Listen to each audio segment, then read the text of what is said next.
The world of hip-hop was shaken on November 6, 2020.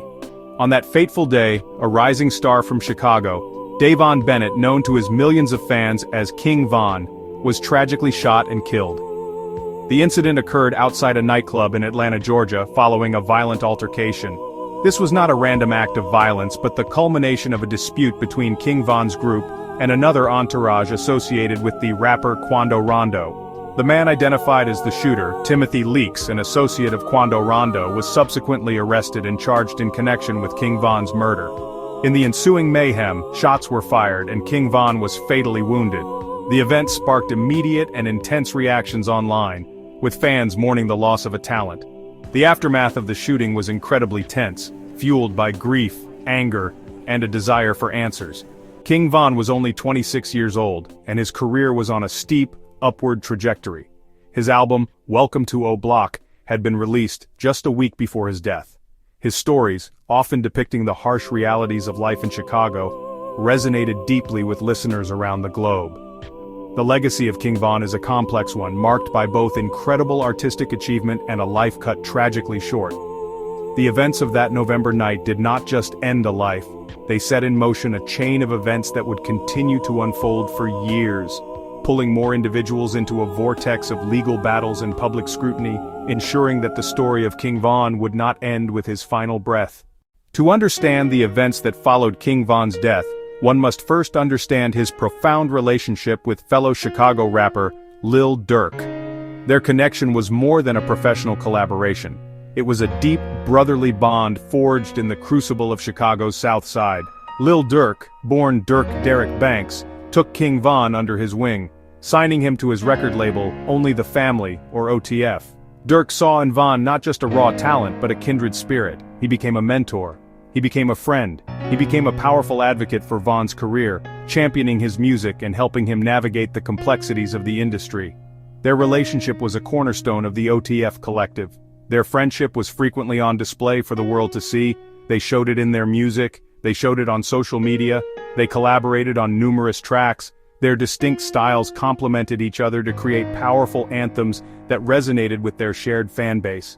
Beyond the studio, they were inseparable, often sharing personal moments and supporting each other through life's challenges.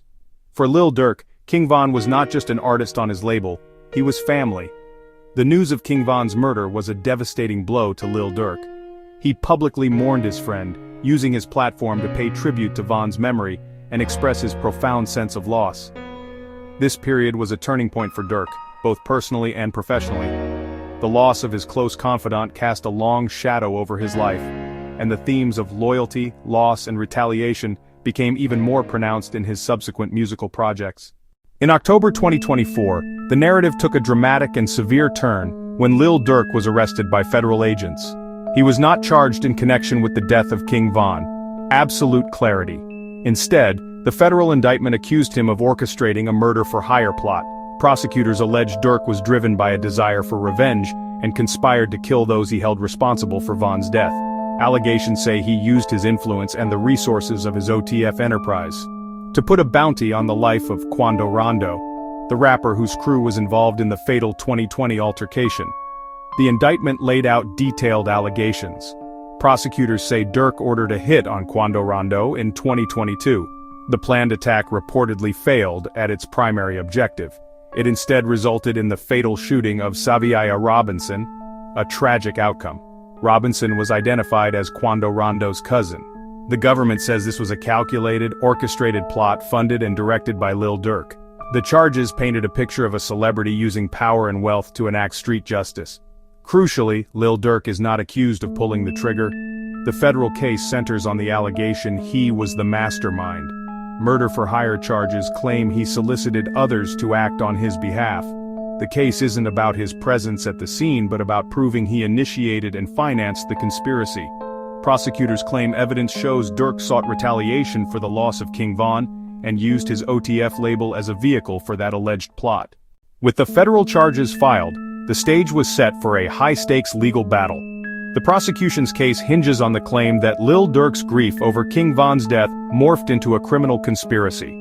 Federal prosecutors are working to build a narrative that connects Durk directly to the alleged murder-for-hire plot. They argue he was the architect of a plan to harm Quando Rondo as retaliation. Prosecutors say they'll show evidence of motive, intent, actions. They claim links to financial transactions and communications that set the plot in motion. In response, Lil Durk's defense team has mounted a vigorous, multifaceted defense. Lil Durk has pleaded not guilty to all federal charges. His lawyers are working to dismantle the prosecution's case piece by piece. They've challenged the evidence presented to the grand jury. A central point of contention, a song prosecutors say had bragging lyrics about the attack. The defense calls that a gross misrepresentation. The defense argues the track was recorded 7 months before the fatal shooting. They also say prosecutors relied on a modified YouTube version that Durk had no connection to. That claim aims to break the link between his art and the alleged crime. Both sides have requested more time to prepare, leading to potential postponements of the trial. The defense portrays Durk as a successful artist unfairly targeted, with lyrics taken out of context. The prosecution remains confident, preparing to present evidence to a jury. The courtroom has become the arena where these allegations will be debated, Durk's future hanging in the balance as the process unfolds.